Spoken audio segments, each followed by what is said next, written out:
and this one I think says if you're a department store with over 500 employees, you have to have a gender-neutral toy department. Yeah. Stuff like that. Yeah, I get it. So do you think that's silly? Do you think that's a silly thing that we too much government? Bill Maher absolutely corners Gavin Newsom and exposed him lying straight to his face live in front of the audience. Let's watch it together. If you're a department store with over 500 employees, you have to have a gender-neutral toy department. Yeah. Stuff like that. That's an interesting one because the department stores came to us supporting that, and they're the ones making a case for that.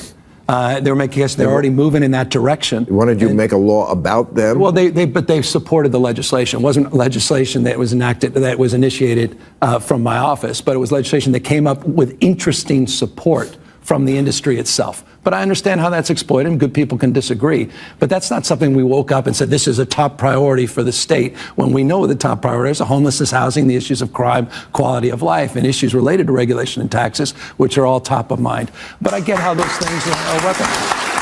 All right, so Juan, I got you. Why the hell is audience clapping? I mean, it feels like there's an employee of Bill in the audience who starts clapping and the rest of the audience just follows. Gavin Newsom looked straight into the camera and told one of the most shameless lies you'll ever hear. Bill Maher asked him about California's new gender-neutral toy law, and Newsom's response? The department stores came to us supporting that. Really? The stores begged the government to force them to do something they could have done on their own for free? He really had the balls to say the stores wanted this. If department stores wanted a gender-neutral toy section, why couldn't they just build one without passing a law making it mandatory? Why do you need a fucking law? That's because stores don't want to do it. So people like you want to force the stores to do that kind of stuff. And then whenever I read 80% of the water goes to agriculture.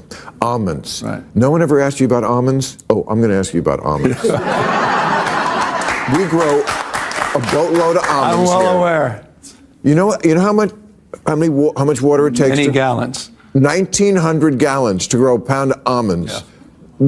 Come on, man. Take on Big Almond. Take on Big Almond. I mean, it's not like we don't have the water. No.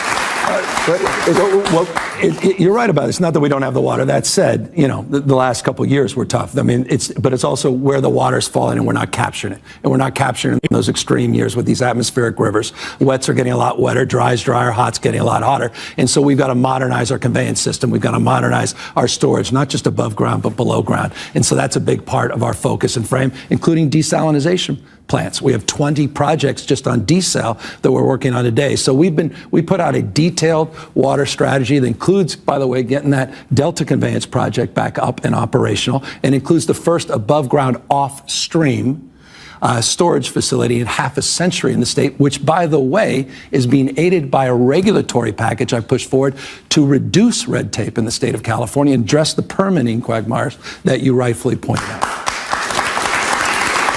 See, you're good at this. What? See, I'm telling you, you're good at this job. Okay.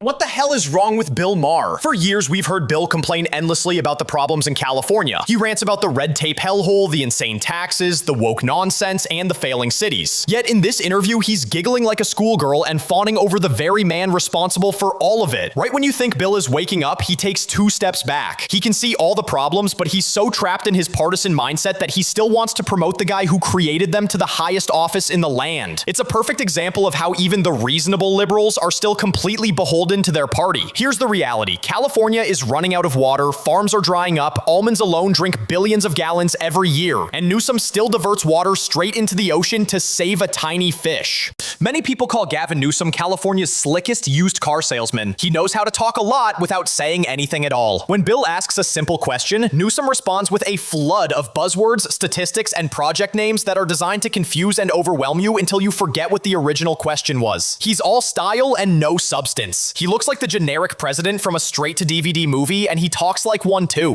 But you seem like you purposely want to set up this dichotomy between, oh, this is a blue state and that's a red state, yeah.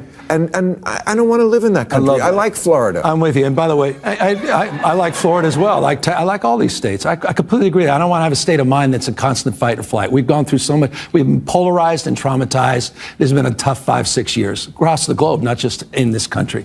That said, I'm not going to sit back and watch You made the point just a moment ago in your monologue. You got folks out there trying to bring us back to a pre-1960s world. America in reverse, rolling back voting rights, LGBTQ rights, women's rights, not just access to abortion, but contraception. I mean, it's a profound and consequential moment. And you could sit by and say, well, I really want to get along as these guys are rolling back the clock, or you can stand tall and assert yourself. And the reason I started to go into those red states, the reason I started to take on DeSantis, and the reason I started doing ads in these red states is I didn't feel my party was doing enough.